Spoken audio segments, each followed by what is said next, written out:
porque a igreja era perseguida. Quando acaba o Império Romano, surge a igreja católica, e aí começa o Largo da Matriz. Então, 500 anos depois, muda a maneira de ser igreja. E você passa a ter um PowerPoint que não anda para frente. E agora, hein?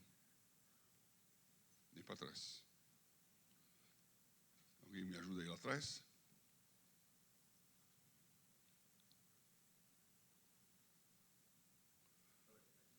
Aí. Essa igreja aqui, a igreja de Santa Sofia, era a maior igreja do mundo, ficava em Constantinopla, a capital do Império Romano do Oriente. Cai o Ocidente, vira tudo vândalo, normando, ostrogodo, visigodo. A Europa começa a ter a geografia mais próxima da atual, mas o Oriente continua romano, mais 1000 anos. E essa era a maior igreja do mundo, até que os turcos tomam o poder em 1492, e aí então queda de Constantinopla, constrói os minaretes, hoje é uma mesquita. Então, do século V ao século X, a Igreja Católica cresce, mas no século X, 500 anos depois, tem uma crise do Oriente com o Ocidente. E nós não conhecemos muito isso, mas é o cisma. Então, uma igreja católica tem um tipo de missa que é muito diferente da igreja ortodoxa, que era a maior igreja na época do cisma. Tinha mais gente no Oriente do que no Ocidente. Nós não temos essa visão. Quando você começa a estudar a história e ver a continuidade do império, a grana, a filosofia, eram 5 bispos que dominavam a igreja. O primeiro deles era Antioquia, que é a igreja missionária. O segundo é Alexandria, que era o maior centro de conhecimento no Egito grego, né? Alexandre. A Biblioteca de Alexandria. O terceiro é a própria Constantinopla. O quarto é Jerusalém. E o quinto é Roma. 4 bispos ficam de um lado, e o bispo de Roma, que é o Papa, fica do outro. Então, esse cisma gastou muita maneira de ser igreja. Eu tive já a chance de ir lá em Israel, frequentar um culto numa igreja ortodoxa árabe, é muito diferente. Maneira de ser igreja. Aí você tem o século XV, a imprensa de Gutenberg, trazendo a possibilidade da reforma protestante. E aqui dá para gastar um bom tempo falando sobre o nosso mundo de negócios, o capitalismo, que é fruto da reforma protestante. O Adam Smith escreve A Riqueza das Nações, 1776, 200 anos depois do Lutero falar sola scriptura, e é a maneira de enxergar o que faz uma nação enriquecer e empobrecer. E o que o Adam Smith fala?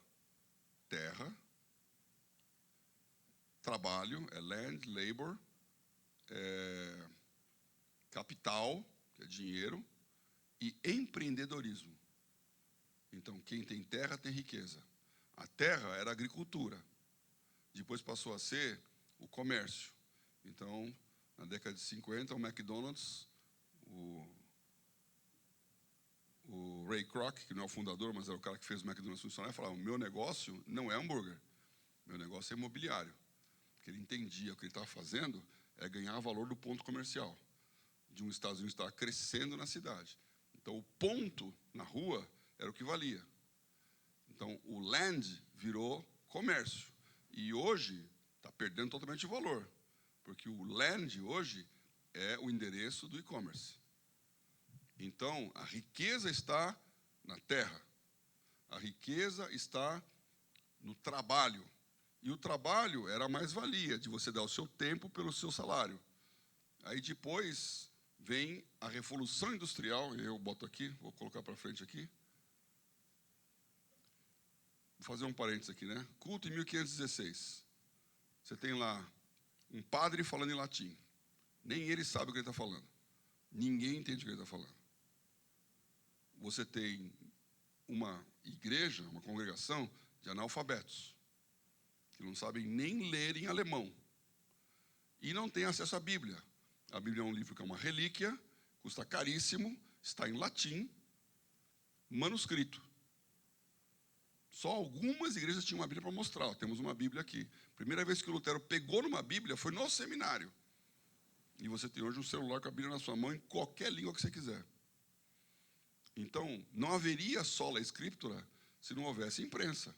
E aí vem o papel da tecnologia transformando as coisas. Então, tem um cara falando em latim, você não entendendo nada, você não conhece a Bíblia, a sua relação com o padre é o confessionário.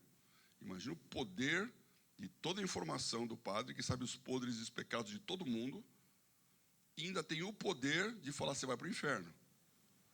E a pessoa acredita que vai para o inferno. O poder da excomunhão. Então a igreja tem um domínio total. Hoje, a Reforma Protestante trouxe uma mudança drástica na maneira de ser culto. E 5 anos depois da Reforma, em 1521, o Lutero faz o primeiro culto protestante, que tem um pastor e não um padre, que todo mundo frequenta, homens e mulheres, que tem uma ceia que todos comem, porque o vinho até hoje é propriedade do padre, que tem música, e música contemporânea. Castelo Forte é uma música folclórica alemã. Então, é uma mudança de paradigma violenta. A cada 500 anos, muda a maneira de ser igreja. E o meu ponto para vocês aqui é que nós estamos aqui, no meu bom inglês ali, né? Now what? 500 anos depois, nós estamos numa mudança de ciclo. Então, o que eu queria deixar aqui, que é um grande ponto, é, independente das eleições, do Brasil, não sei o quê, nós estamos vendo no mundo uma mudança de ciclo. Então, o que funcionava antes não funciona depois. Mudou o Kairos. E quem entender melhor esse próximo Kairos, como igreja vai ter um resultado, ela vai ser mais digital, e como negócio também. E isto é bom. Toda crise é boa para o pequeno, que tem pouco a perder. É ruim para o grande, que está defendendo. Então, a tokenização, ela destrói Bradesco e Itaú. E agora tem um Nubank, que já está famoso, que já vale mais do que o Itaú, já tem mais clientes que o Itaú. Só não tem mais lucro. O Itaú ainda é o maior gerador de receita do Brasil. Agora, o Itaú, estou dando um bom exemplo, porque ele tem que se virar. Porque agora, há 5, 10 anos atrás, o slogan do Bradesco era presença. Hoje, o problema do Bradesco é presença. Então, quando muda o ciclo, muda a sua maneira de fazer o negócio. É a chance do Nubank surgir do nada e se tornar um grande banco. É uma chance do seu negócio pequeno se tornar internacional. Então, eu tenho esse problema aqui, para apresentar para vocês, né? Ciclo da tecnologia. Nós estamos falando da geração 4.0. Quem é o número 1.0? Máquina a vapor do James Watt. Pela primeira vez, uma máquina substitui um homem. Então, não é uma ferramenta. É uma máquina que faz o que uma pessoa fazia. Aquela mulher virtuosa lá de Provérbios, ela não existe mais. Então, você vai lá, pega o leite, ordenha a vaca, bate, faz a manteiga, faz o bolo e faz a comida. Vai lá, pega a lã, tosquia a lã da ovelha, faz o fio na roca, e uma máquina de tear, faz o tecido e faz a roupa. Então, a linha de produção é verticalizada totalmente em cima da pessoa. De repente, agora não. Cada um faz um pedaço e a produtividade explode. E surgem as profissões. Então, quando você fala de famílias, eles eram vassalos de um senhor feudal, em que eles sobreviviam debaixo da terra, que era tudo que tinha de riqueza, terra. Agora surge uma indústria. Agora surge um comércio. Então, se eu sou bom para fazer pão, eu começo a me especializar em fazer pão.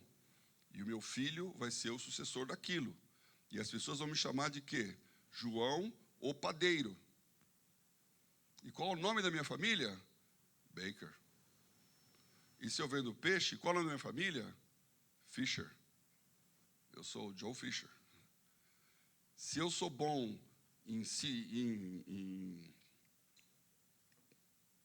nossa, sei inglês, não sei português agora. Ferramentaria, né? Fazer lá, mexer com metal, é o blacksmith. Né? Então, como é que é? Ferreiro. Ferreiro. O serralheiro vem depois aí também. Mas é o ferreiro, faz a espada, pega a bigorna, faz toda a parte de metal. É o blacksmith. e o John Smith, que é o nome mais comum nos Estados Unidos, é disso aí. Então, você vê que as profissões definem as famílias. E quando isso começa a crescer, essas famílias se reúnem em confederações, confrarias, que o inglês chama guild, até hoje. E os guilds se reúnem no burgo para falar, nós aqui, classe média, nós aqui, profissionais, precisamos ter uma representação diante do rei. E o rei tem lá a Câmara dos Lords. Quem são os lords? Os donos da terra. Então, vamos escolher um de nós para ser representante na Câmara dos Lords. Quem é esse cara? É o Lord Mayor. Então, a palavra perfeito vem em 1300 das guilds de Londres, escolhendo um cara para ser o representante diante do governo e um outro cara para cuidar da segurança. E esse cara que cuida da segurança chama-se sheriff. Então, a estrutura do que nós temos hoje como sociedade começa aí. E você vai lá em Londres, tem a Guildhall, que é o lugar das guildas. E até hoje eles elegem todo ano o Lord Mayor, que tem que passar pelo menos 3 meses do ano fora da Inglaterra fazendo negócio. E a Mansion House, que é o nome de estação de metrô lá em Londres, que é a prefeitura da City de Londres, não é mais a prefeitura política, né? A Mansion House é um centro de convenções, centro de negócio, lugar de conversa. Então, não é à toa que a Inglaterra se torna o maior país do mundo, o Império Britânico. Então, essa Revolução Industrial colocou a Inglaterra no mapa. 100 anos depois, vem o motor elétrico, e vem o Tesla, o Westinghouse e o Thomas Edison, que geram as empresas que até hoje estão. A GE é o Thomas Edison. Menos de 100 anos depois, vem o chip, o semicondutor e o computador. E, 2007, vem o smartphone. Então, quando o Steve Jobs fala, apresento para vocês o iPhone. O que é o iPhone? Tudo, inclusive ligação telefônica. Mas aí mudou o mundo. E agora, isso aqui eu fiz em 2020, comecei a fazer essa apresentação, né? Em 23, temos a IA, que é o 5.0. Então, você vê que o tempo está acelerando. E a pergunta que eu faço para vocês é, como é que você se situa num ambiente desse?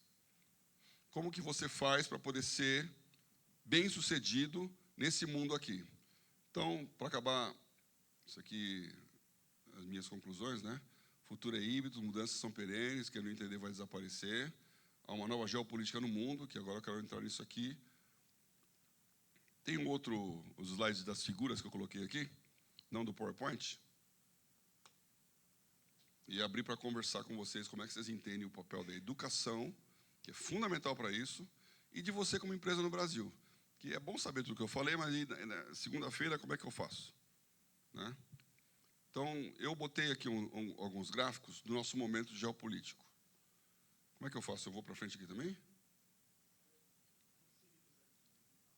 Ah, não? Tá. Eu vou te mandar um que é fazer a propaganda final aqui do Tela.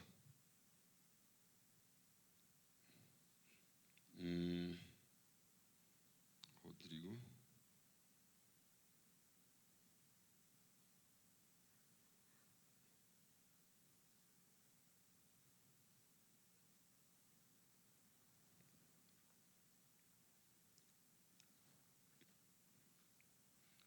Nessa mudança toda, nós temos uma grande mudança. Eu estou falando isso já há quase um ano. É um ano.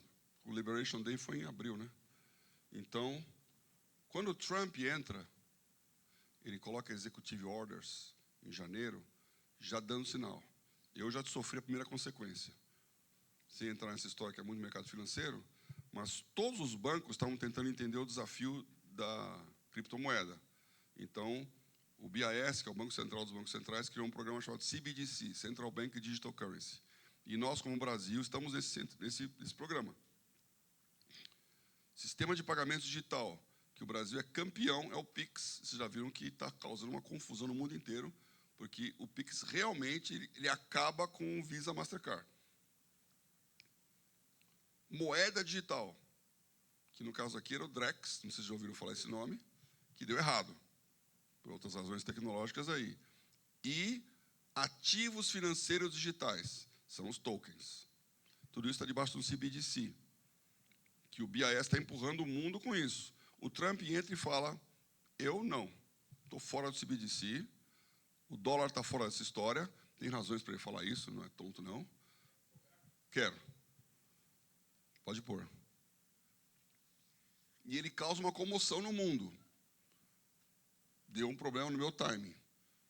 Eu realmente agora tenho que esperar mais 2 anos para esse assunto funcionar, porque os Estados Unidos se posicionou. O posicionamento do Trump não é de loucura. Não, esse é o último. Esse é o cristão, né? Agora eu mexo aqui? Como é que é? Põe mais um. Aí. Isso aqui, olha, é a tarifa, o imposto de tarifa que o Trump está cobrando, todo mundo está discutindo isso aí, dos Estados Unidos contra o mundo ao longo do tempo. Então, ele começa aqui em 1820. Aqui é tão pequenininho, não dá para ver nem o vermelhinho aí, né? Tudo bem. 1820, quando começa o gráfico, 50% de tarifa. Eram os Estados Unidos, como eu falei, menor que o Brasil até, se defendendo de exportação. Ele não... obrigado, eu já fiz a minha propaganda aqui. Volta lá. Ele não podia deixar aberta as exportações americanas para os Estados Unidos, senão ele morria. Então, vem uma taxa, não vou gastar o tempo aqui contando toda a história, mas você vê que aqui, ó, começa uma inflexão. Os Estados Unidos baixa drasticamente as suas tarifas para 2%. O que é aqui? Segunda Guerra Mundial. Então, quando acaba a Segunda Guerra Mundial, os Estados Unidos têm uma nova ordem econômica. E nessa ordem ele fala assim, olha, você hoje tem um padrão dólar no lugar do padrão ouro. A sua moeda não está mais lastreada em ouro, está lastreada em dólar. E eu garanto para todo mundo, tudo que você exportar para mim, eu vou cobrar 2% de tarifa. Então, eu compro toda a sua exportação. A moeda que você vai usar é o dólar.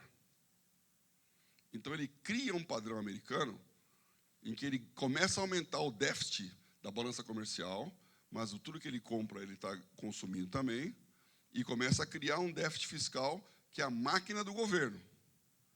Isso chegou num ponto em que está todo mundo já há muito tempo falando que é insustentável, que os Estados Unidos precisa quebrar o déficit, porque é 1 trilhão em um e 2 trilhões no outro. Quando tem uma crise no mundo, para que moeda que as pessoas correm? Para o dólar. Em 2008, quebraram as seguradoras, as savings and loans, os bancos de investimento e as empresas americanas na crise do subprime. Para quem que o mundo correu? Para o dólar, o país que teve o problema. Porque dólar é a moeda de segurança do mundo inteiro. Sempre foi. E agora ele está falando, nós vamos quebrar esse negócio. Ele ameaçou com 50, que era botar aqui, mas na prática, 12. Então, na negociação com a comunidade europeia, 12% de tarifa. Era 2, virou 12. No Japão, 12. Canadá, 12.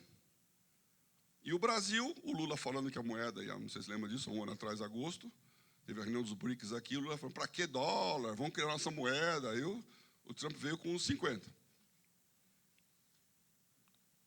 Na prática, ele está arrecadando 6 vezes mais do que estava arrecadando no ano passado. Então, ele está diminuindo o déficit fiscal do país. Colocou o Elon Musk, que também deu errado lá, para diminuir o custo da máquina, ele descobriu um monte de ineficiência. O problema do Elon Musk é que ele é laser beam, né? Então, ele foi no ponto, ele brigou com todo mundo, descobriu um monte de absurdos e quer diminuir, é o mais Brasil, menos Brasília dos Estados Unidos lá.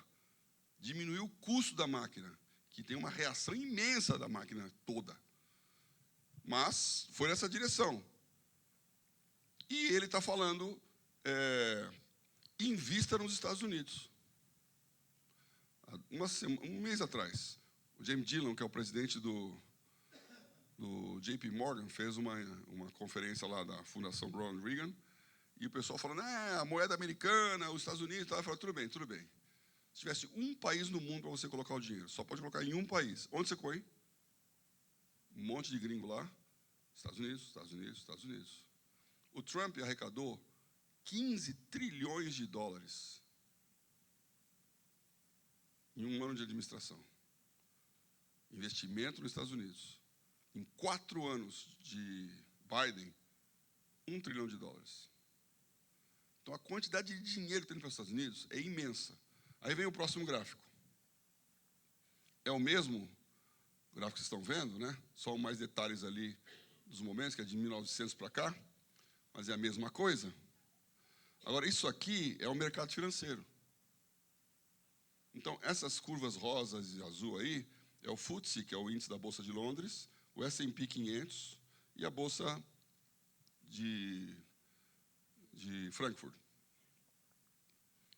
Quando veio o chamado Liberation Day, que foi em abril, há um ano atrás, que o Trump falou, tarifa para o mundo todo, os caras falaram, o Trump é louco, esse cara destruiu, acabou com o comércio, mudou tudo. Os preços colapsaram. Quando começou a ver o que ia acontecer com a economia, tudo voltou. Porque não tem melhor lugar para investir que os Estados Unidos. Não tem mais ação para comprar. Vocês acabaram de olhar o IPO da SpaceX. Então, cuidado com as notícias, porque ela tem um fundo político muito grande. É que nem Lula Bolsonaro aqui.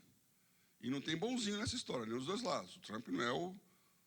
Mas, o que ele está fazendo, e eu acho que aí é que é o grande drama, ele está reposicionando os Estados Unidos. Agora está falando, eu não vou mais pagar a festa. Se você quiser, você compra o armamento. Se você quiser, você faz negócio, você cobra imposto de mim, eu também cobro imposto de você. Porque o Brasil é muito mais do que 10% de tarifa protecionista. Então, essa mudança do jogo, ele saiu do papel de dono da bola. Ele falou, agora eu sou o maior. E por que eu vou fazer? Porque eu posso. Poder militar, poder econômico. O que isso vai provocar no médio e longo prazo? Vai provocar que se aparecer um outro dizendo eu vou ser o novo protetor, vai ganhar. E, na minha opinião, a China vai fazer isso, está fazendo, e vai ganhar.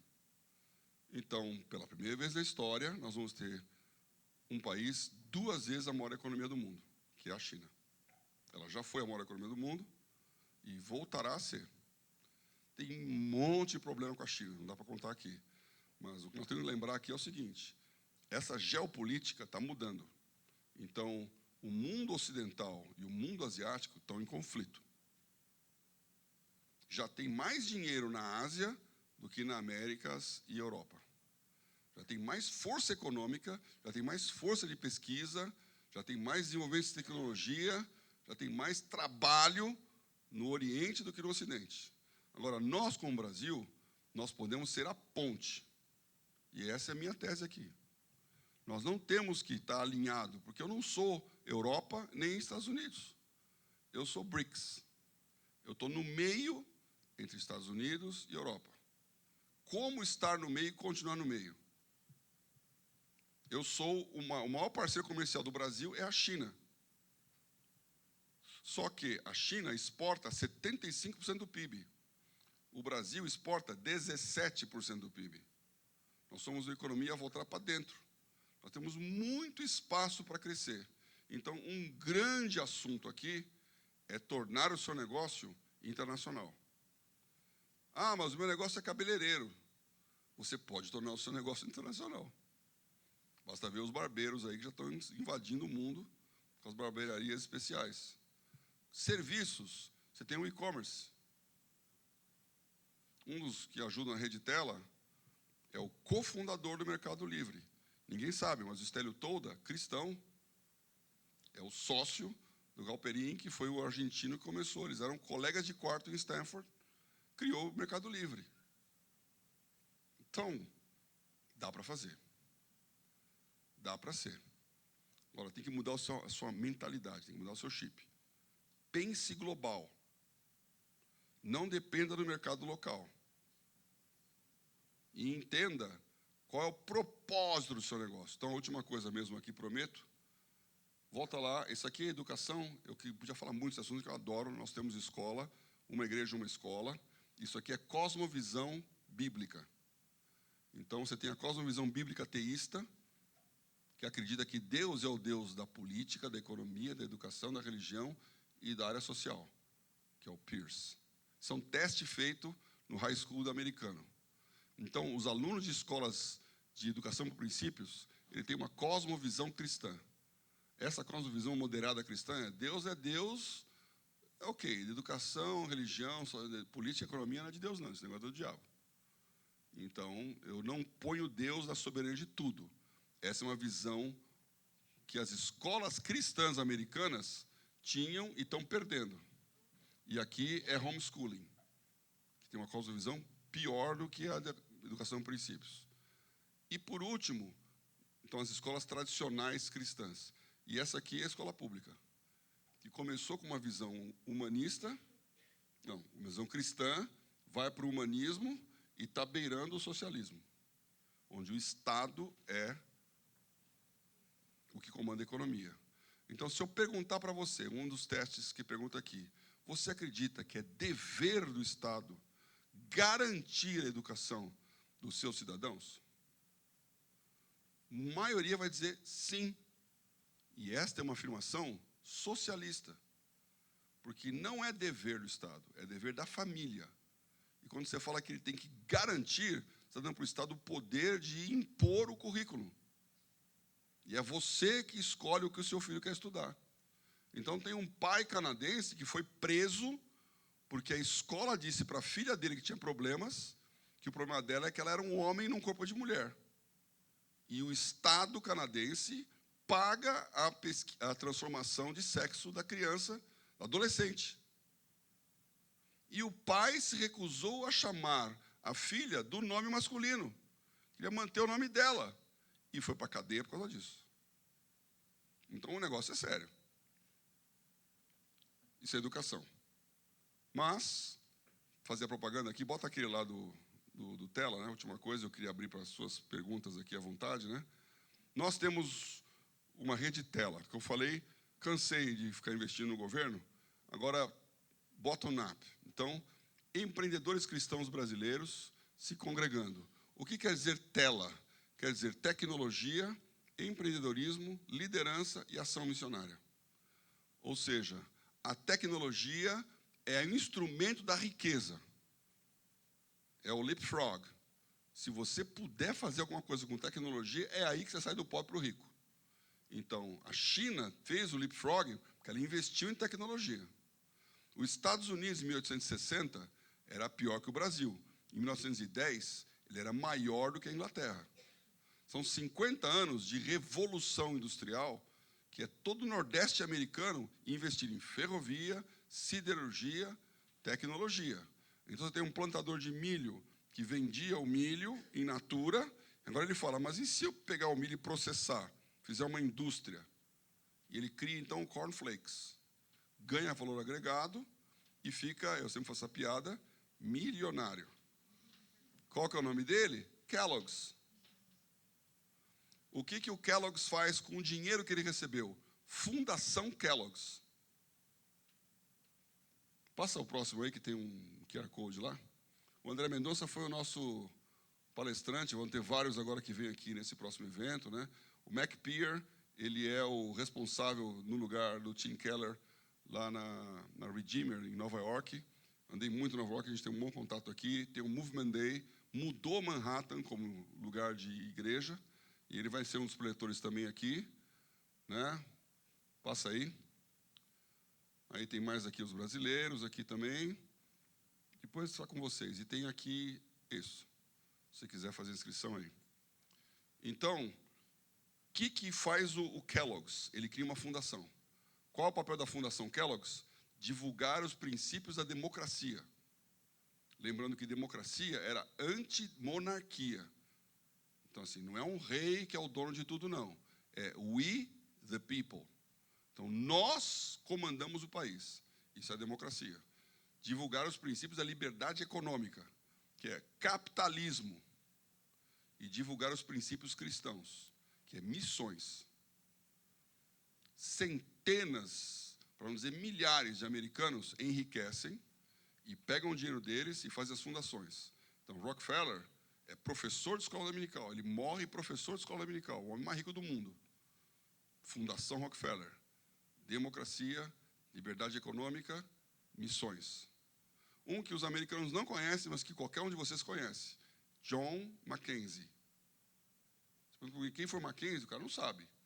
Mas o Mackenzie, ele não era pastor, não era professor, não é missionário, nunca pisou no Brasil. Ele é um um advogado, que recebe um Brazil Report, 1870. Brasil abre para igrejas evangélicas. O Dom Pedro II permite, eu tenho a foto do tratado, é um tratado comercial, permitindo que as nações amigas tenham liberdade religiosa no Brasil, porque era proibido não ser católico. Se você não fosse católico, você não tem certidão de nascimento, porque é o batismo da Igreja Católica que dá. Você não tem lugar para morrer, porque o cemitério é só para católico. Você não tem direito de funcionar e trabalhar. Então, isso é quebrado para as nações amigas que têm o direito de professar a sua fé. Então, começam as igrejas evangélicas em 1870. Sai um Brasil Report. Brasil, país do futuro. Brasil, um país igual ao nosso aqui. Brasil está crescendo como nós vamos crescer também. E agora temos que pregar o evangelho. Aí o Mackenzie lê aquilo e fala, Brasil, país do futuro. Pergunta, tem estrada de ferro no Brasil? Não. Então, o meu dinheiro, a minha herança, vai para construir uma escola de engenharia, para ter engenheiros que façam estrada de ferro, para que esse país seja um país. Isso é uma visão cristã. Pegou aquela grana, a igreja presbiteriana, comprou o terreno do Mackenzie na Consolação. Quanto vale isso hoje? E plantou o prédio número 1, edifício da engenharia Mackenzie. É a segunda empresa privada mais antiga do Brasil. É a Universidade Mackenzie, presbiteriana. Então, esse dinheiro cristão faz a diferença. E eu creio que aqui, e nesse lugar, nós temos potenciais milionários. Se você entender propósito. Então, eu adorei o Elon Musk falando ontem. Ele criou ontem, com a IPO, centenas ou milhares de novos milionários americanos, que são os soldadores, os técnicos, os trabalhadores da SpaceX, que trabalham uma média de 12, 13 horas por dia, e que metade do salário é equity. Então, ele paga um salário normal e baixo e equity da SpaceX. O IPO foi 75 bilhões. Agora, será que esse cara quer sair da SpaceX? Será que ele está reclamando da carga de trabalho? Então, nós temos um caminho para fazer que está diante de nós. Esse congresso vai falar muita coisa sobre esse assunto, como ser uma empresa cristã, como ser uma empresa BAM, que é Business as Mission, como ser uma B4T, que é Business for Transformation, como mudar o mundo em todas as áreas, na oportunidade que nós temos como Brasil. Vou parar aqui, porque senão o assunto vai embora, né?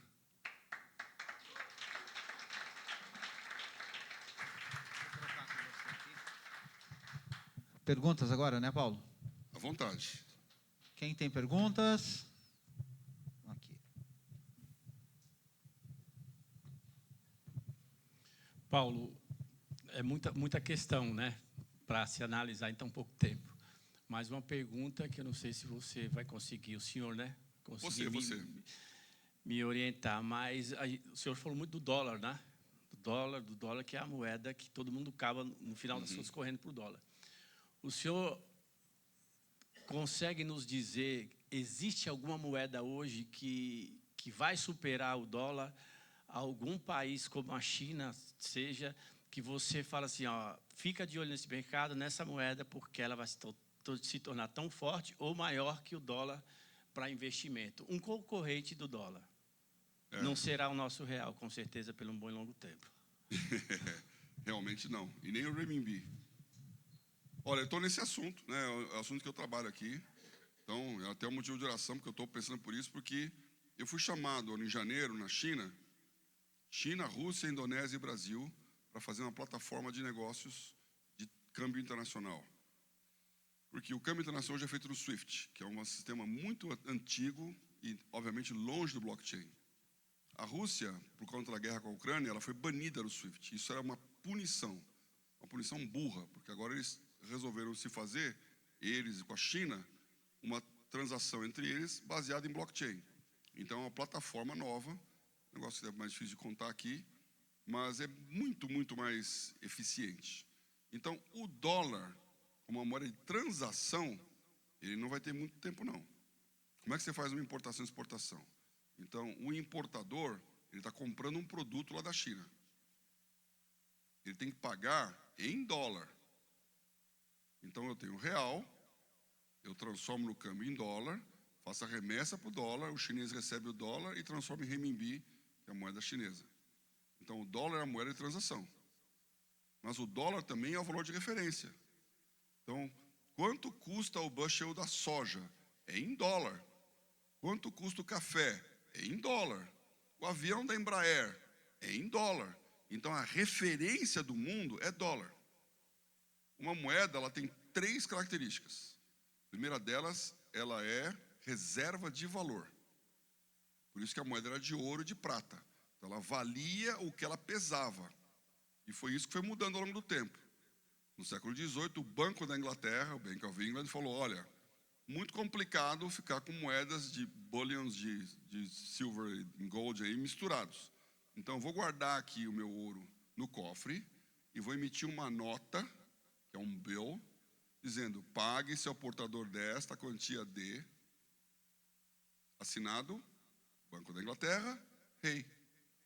Ele criou o note, o bill note, que é a cédula. A cédula é um contrato. E até o Brasil era assim, pague-se ao portador dessa. Se você pegar a sua nota hoje, tem 2 assinaturas, que é o Banco Central e o Ministério da Fazenda. Ele está dizendo, esse dinheiro vale, reserva de valor. Só que, como eu mostrei ali, em Bretton Woods, no final da guerra, os Estados Unidos falou, não tem mais padrão ouro, só eu fico no padrão ouro, que é o Fort Knox, então o lastro do dólar é ouro, e você usa dólar. E isso é muito bom, porque ninguém imprime dólar a não ser os Estados Unidos. Então, se eu quero importar e exportar, eu preciso do dólar. Isto, a criptomoeda veio atacar, porque ela criou uma reserva de valor, que é a escassez. Ouro é ouro porque tem pouco. E o Bitcoin foi a mesma coisa, ele criou uma regra, tem os halvings, você não pode minerar quando você pode. Gera uma escassez, sobe o preço. Então, se torna mais comprida. A segunda característica da moeda é moeda de troca. Então, você usa o dinheiro para poder transformar mercadoria em dinheiro, dinheiro em mercadoria. Então, a moeda que gira. Esse é o meio circulante. O meio circulante físico já foi embora. E a pandemia, ela adiantou uns 10 anos aí. Quantos de vocês estão com dinheiro na carteira? É tudo digital. Então, o digital já é o meio circulante. E a criptomoeda é muito melhor do que a fiat, que eles chamam das moedas, no digital. Então, você vê, reserva de valor já não tem mais, porque dólar agora, em 71, o Nixon falou, não tem mais padrão ouro. Agora dólar é dólar porque é dólar. Você tem que acreditar nos Estados Unidos. Então, não tem reserva de valor. Não tem mais meio circulante. A terceira característica da moeda é valor de referência. Então, quando você fala 100 dólares, você sabe que vai ficar muito caro para comprar uma Coca-Cola, muito barato para comprar um celular. Porque você referencia preço em dólar. E isso nenhuma criptomoeda tem. Porque ela tem volatilidade. Então, você não consegue precificar coisas em Bitcoin. E enquanto ela não conseguir isso, o BIS veio com um plano de CBDC. Falou, antes que esse pessoal apareça com uma moeda mundial sem controle nenhum, vamos criar a nossa aqui e ancorar na moeda fiat. Essa briga está acontecendo. Então, a sua pergunta eu respondo assim. Dólar como valor de referência está longe de sair. Dólar como moeda de transação, a tecnologia vai entrar. O Trump entendeu isso. Eu estou falando aquilo que eu não queria falar, que você me perguntou. O que ele falou em janeiro? Estou fora do CBDC, mas eu não sou maluco de transformar a moeda em Bitcoin. Então é o seguinte, se você quiser negociar, você tem que usar uma stablecoin. Uma stablecoin é uma criptomoeda lastreada em dólar. O que estabiliza a moeda é o dólar. Então ele elimina a volatilidade desde que seja dólar. Então vai continuar sendo dólar. sei se eu respondi.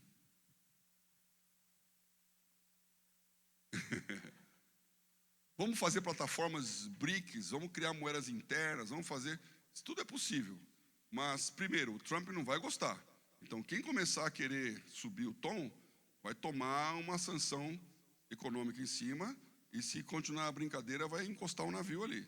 Então, o jogo dos Estados Unidos mudou. Por exemplo, assim, quem pode manda, quem tem juízo obedece. E isso tem duração.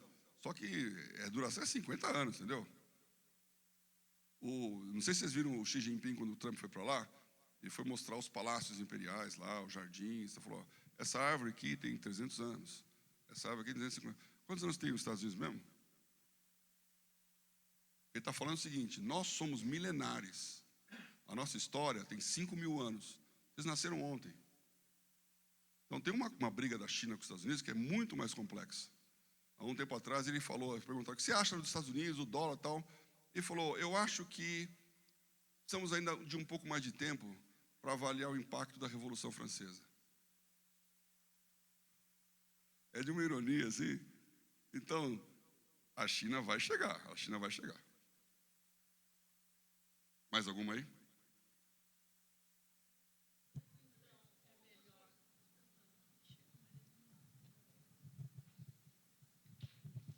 Para quem tem ações, é melhor então vender todas as ações e comprar tudo em dólar? No que a gente está vivendo agora, você misturou duas coisas aí, né? Ações são empresas, né? É melhor comprar ações de empresas brasileiras ou é melhor comprar ações de empresas americanas? É melhor comprar ações de empresas americanas. Porque o boom, a valorização da empresa americana, na média, vai ser maior que a de qualquer outro país. Porque está entrando dinheiro. Estou falando do curto prazo, mas o curto prazo, né? Como já disse, acho que não sei quem foi o Ulisses, se foi o próprio Roberto Campos, no longo prazo, todos estaremos mortos. Então, o que interessa é o curto prazo. Então, eu acho que não faz sentido eu sair, pegar todo o dinheiro do Brasil e jogar para fora. Até porque nós somos um país muito fechado, como eu falei. Nenhum brasileiro pensa em dólar. Como um argentino, como um boliviano, como um venezuelano, que a moeda do dia a dia lá é o dólar. Aqui é a moeda local, e nós somos fechadinhos, pensamos Brasil. E eu não contei aqui, né, tem muita coisa boa com o Brasil. O Brasil é a maior reserva de água. O Brasil é a grande potência do agronegócio. O Brasil comanda o ciclo de energia. Que você tem petróleo, que o Brasil já é a primeira pauta do Brasil, muitas vezes, aí, ganhando a soja, exportação de petróleo. Nós temos eólica, nós temos solar, e estamos andando na direção do terras raras e tudo mais, que é uma outra história aqui. Então, o Brasil tem coisas que nenhum país tem. E empresas ligadas a isso vão valorizar. Agora, eu acho que seria muito bom se você, ou qualquer um de vocês, começasse a olhar mercado acionário de outros países. Não pensa só Brasil, não. É importante ter pelo menos uns 30% do seu portfólio em ações não brasileiras. E você não precisa tirar o dinheiro para fora. Você pode fazer isso aqui dentro. Você pode comprar um ETF. Tem várias maneiras de aplicar nos Estados Unidos sem ser em dólar. Então, por isso tem duas coisas aí. A valorização da empresa americana versus a brasileira e a moeda em que você está. Ou precisaríamos sair para o dólar se a gente tiver medo do real. Eu não tenho medo do real. Pelo contrário, eu estou dizendo há muito tempo, não saia do real, porque o dólar vai desvalorizar. Vai não, está desvalorizando. Por quê? Porque os Estados Unidos precisam de uma moeda mais fraca para poder inverter essa balança. Então, o dólar frente às moedas internacionais só perde valor. E nós estamos com um dólar aí 4,95, que é uma desvalorização. Então, quem investiu em dólar perdeu dinheiro. Ele cresce na hora da crise, que é uma moeda de fuga de capital. Mas eu não vejo esse mundo, nesse curto prazo, em que a gente precisa sair do real e fugir para o dólar. Não vejo. O Brasil, acho que é a 6ª ou 7ª maior reserva de dólar do mundo. O Banco Central está com quase 400 bilhões de dólares guardadinho ali. ninguém vai se meter a besta de fazer uma corrida contra a moeda. Tem bala para pagar. Então, não tem nenhuma razão para crer que o dólar vai oscilar, mesmo que o Lula seja reeleito, mesmo que... Aí tem as catástrofes de sempre aí, né? Mas eu não tenho esse medo. Mas, se você quer pensar em investir em ações de outros países, recomendo. Mais uma. Boa noite. Qual que é o seu conselho para uma pessoa da área de humanas que precisa cuidar? Eu estou formando em psicologia e que esse baixo, esse alto, essas questões aí que a gente vive no mercado tão incertas. E aí, mas por trás deles tem um pai de família, tem um marido, tem uma esposa. Qual que é o seu conselho, então, para uma profissional que está se formando, para a gente poder estar nesse lugar de alcançar essa pessoa? Um conselho seu para mim, que estou formando. Algo que a gente pode acolher em tempos de tecnologia, de sessões online, enfim, essa velocidade desse mundo, né, que está tão... E parece que, às vezes, que a gente que é da área de humanas, parece que a gente tem um pouco um pé atrás, porque a gente gosta de dar um abraço, né, do olho no olho. Mas quando você O que fala você poderia humanas, me falar? Quando você fala humanas, você está falando de RH? Também. Porque, assim, arquitetura é humanas, economia é humanas, né, tem um vasto campo aí. Mas os recursos humanos, as relações interpessoais, você tocou bastante no ponto aí quando você fala de psicologia, esse é um futuro garantido. Porque a crise das pessoas é o relacionamento. E quanto mais virtual se torna o mundo, mais carente de relacionamentos verdadeiros ele tem. A minha mulher é pediatra e já há muito tempo ela começou a se especializar em medicina do comportamento. Porque, não sei se você sabe, pediatria vai até 19 anos. Então, a crise do jovem e do adolescente é a crise de relacionamento. Então, o número de desordens que nasceram, síndrome do pânico, TDAH, toques, manias, bipolaridade, a gente não ouvia falar essas coisas antes. E autismo, então, nem se diga, é um problema da sociedade que está estimulando isso. E isso é humanas. Então, o caminho para psicólogo e psiquiatra está garantido aí por muito tempo, porque cada vez mais vai ter gente precisando de ajuda. E também para a igreja. Porque você tem um relacionamento virtual que aumentou muito, mas o relacionamento pessoal também. E tem um outro lado de RH, que as empresas estão olhando, que é o SG aí, né? Então, o S, que é o social, é como que eu me relaciono com as pessoas. Quando eu comecei a trabalhar no mercado financeiro, no mercado de trabalho, o que se dizia era: trabalho, em casa, deixa seus problemas de casa em casa, aqui você está no trabalho. Ninguém vai falar um absurdo desse hoje. Porque uma pessoa é uma coisa só. E a empresa tem que se tornar família. Eu fiz um podcast hoje e estava falando isso. Em 98, a GE, que na época era a maior empresa do mundo, no mercado de capitais, era o Jack Welch, que era o grande figurão lá, ela trouxe a GE Capital para o Brasil e queria me contratar. Eu falei, não sei se eu quero, tá. Aí ele falou, olha, nós somos uma família, nós cuidamos das pessoas, nós estamos aqui juntos. Isso é uma questão da empresa se tornar igreja. Então, há uma grande tendência das empresas em capturar os valores de igreja, de corpo, e colocar dentro dela. Eu recebi do Google um cartão do cara, quando eu olhei o cargo dele, era evangelista.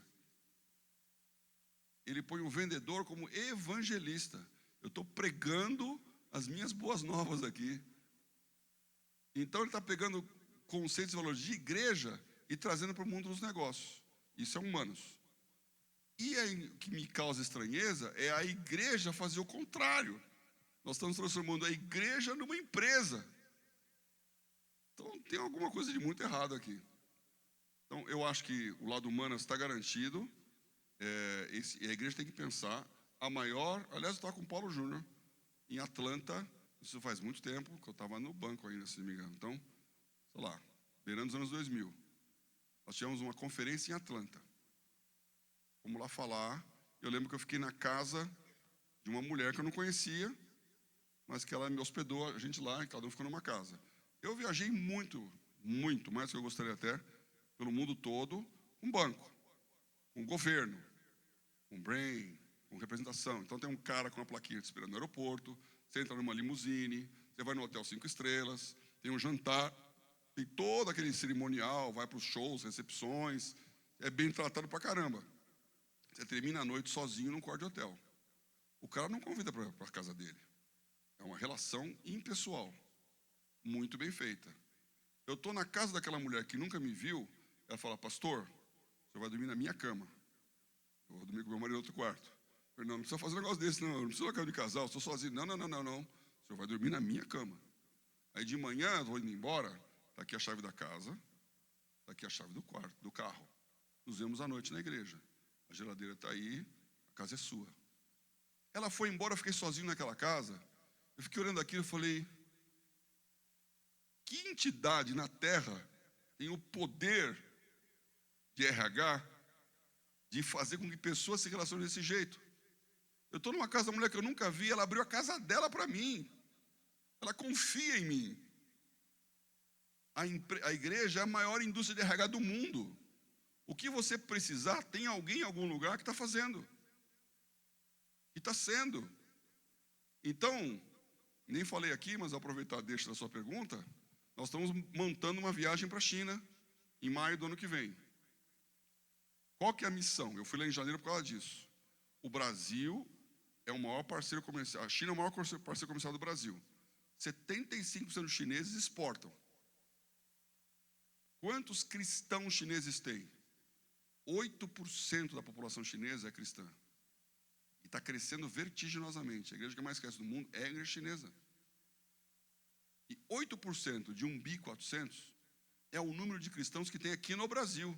Então nós temos um mundo evangélico dentro da China. Quantos desses são empresários que trazem exportação? Quantos brasileiros cristãos podem fazer negócio com chineses cristãos? Então vamos juntar essas duas pontas. Nós vamos fazer uma viagem, que vai ter as viagens da China, que é maravilhoso lá. Sei que já foi ou não foi. Eu abri o escritório da Bolsa em Xangai, então conheço bem a China. É moderno, você vai para lá e fala assim, uau! A China está muito na frente de qualquer cidade americana, por causa do leapfrog. Claro, as grandes cidades chinesas, né? Então, tem muita coisa. Agora, cristãos. E esse RH é um relacionamento que só a igreja pode trazer. E a minha dúvida era, será que o governo chinês vai gostar de um negócio desse? Eu fui perguntar para os pastores, porque a igreja chinesa tem a underground, que é a grosso, a grande, e tem a oficial. Vai dar certo fazer? A resposta deles foi, se você chegar para o governo chinês e falar, cristãos brasileiros querem fazer negócio com cristãos chineses, ele vai pagar a viagem. E eu comecei a conversar, eles investem. A China não persegue cristãos. A China persegue pessoas que falam mal da China. Então, se você for um cristão que está falando mal da China, está no radar deles. Agora, e tem muito... Você fala mal do Brasil? Você é cristão. Você vai falar mal do Brasil? Então, o pastor lá me perguntou, escuta, a sua igreja no Brasil não tem que estar registrada no governo, não? Tem. Não tem CNPJ? Não tem que dizer quanto tira arrecada? Aqui também. É claro que o controle da China é absurdo. A China sabia que eu estava numa VPN. Eu entrei no aeroporto, caiu a minha rede. Eu fui ligar na Wi-Fi do aeroporto, não permitia. Eu fui reclamar lá, o cara olhou e falou assim, você estava numa VPN, né? É. Então, se você quiser entrar aqui no Wi-Fi, você vai ter que deixar o seu passaporte. Eu vou ter que mostrar meu passaporte, tirar uma xerox do passaporte. É. Caramba. Controle. Então, extrapolei aqui, mas o RH tem futuro, viu? Paulo, obrigado. Salve de palmas aqui pro Paulo. Te dar um presente aqui, ó. Simbólico. Olha aqui, ó. Duas bandeirinhas estão aqui, ó. É um rapaz aqui da igreja aqui, que escreveu esse livro aqui. Vou dar para ele. E olha só o que tem lá. Bandeirinha já China, gostei, Brasil. Já gostei. Eu tenho passado metade do meu ano na China, metade aqui, cuidando justamente disso. Então, o que você falou É muito verdade, obrigado. A Paulo até estava falando assim, meu Deus, eu ficaria 4 horas aqui escutando o Paulo, né? Esse posto de sabedoria, obrigado, viu, pelo seu tempo. Eu que agradeço muito. Vocês são família, então, como eu falei, a nossa história é, apesar de, né? Nunca te vi, sempre te amei. Obrigado, valeu. E aí, gostaram? Muito bom, né? Acho que o segundo encontro nosso do Colabora, acho que cumprimos nosso propósito. Eu acho que sem combinar, né? Acho que tudo que o Paulo trouxe aqui vai muito de encontro do que a gente falou no último encontro, quem estava aqui, falando desse mundo em reconfiguração e como a gente precisa se adaptar a ele. Faz muito sentido o que a gente falou ontem aqui, quem estava aqui ontem nesse prédio, a gente falou bastante disso, né? Sobre estar no tempo certo, na hora certa, onde Deus nos chamou a ficar. A gente falou ontem sobre, onde eu compartilhei muito rápido sobre Davi, né? Era primavera, era um Kairós diferente, uma estação diferente, onde todo rei tinha que estar guerreando, e Davi tomou a péssima decisão de não para a guerra, ficar no palácio. E a gente sabe o que virou disso, né? Por tomar uma decisão errada, de estar no lugar errado, no tempo errado. Então, acho que tudo que o Paulo trouxe aqui sobre Kairós e Cronos fala muito sobre o que a gente tem meditado e ouvido aqui. Bom, eu queria só deixar o convite aqui para o próximo, põe aí para mim o próximo encontro. Tenho o prazer de ter recebido o aceite aí do Cruel. E é muito legal porque o Paulo falou dessa quinta revolução, né, que é a revolução da inteligência artificial, e eu não tenho dúvida nenhuma, o Cruel é meu sócio lá da Startse, a gente acabou de encerrar agora 290 mil executivos formados em IA no Brasil, altos executivos, nós somos disparada a maior escola de IA do planeta Terra, e o Cruel, para mim, é a maior autoridade disso no Brasil, para não ficar exagerando demais, para falar fora do Brasil. E vem, talvez, né, trazer aqui para nós um pouco desse olhar da inteligência artificial nesse momento hoje, as relações humanas. Eles acabou de lançar esse livro, né, nesse mundo de inteligência artificial, qual o novo profissional minimamente viável, e vai falar bastante disso que a Dani perguntou e do que a gente está discutindo aqui. Então é imperdível, tá? Dia 13 de julho, um grande amigo meu, talvez o cara, meu maior professor, quem mais eu aprendo, convivo com ele todo dia, ele senta do meu lado todos os dias, e a gente construiu isso, né, na China, no Vale do Silício, um cara que morou no Vale do Silício muitos anos, morou nos Estados Unidos, e hoje o filho dele é formado em IA em Amsterdã, o principal cara de IA dentro da Amazon, hoje é o filho do Cru. Então, assim, é um poço de sabedoria que poucos têm o privilégio, ou pagam muito caro para ter o privilégio de ouvir o Cru. Então, não deixe de convidar lá todo mundo que você trabalha junto, todo mundo que está junto com você, sua família traz, porque é um momento muito especial. A gente já viu, não tem jogo, né, nesse dia de ninguém. Então, a primeira coisa que eu perguntei foi, cara, se tiver jogo da Copa muito relevante, é a maior concorrência que a gente tem aqui. Não tem jogo, então, mesmo se o Brasil passar até longe, vai estar, estamos livres dessa. Mesmo ser. Combinado? Mais recados? Falei alguma coisa? Obrigado, gente. Boa noite, boa semana. Deus abençoe vocês. Valeu.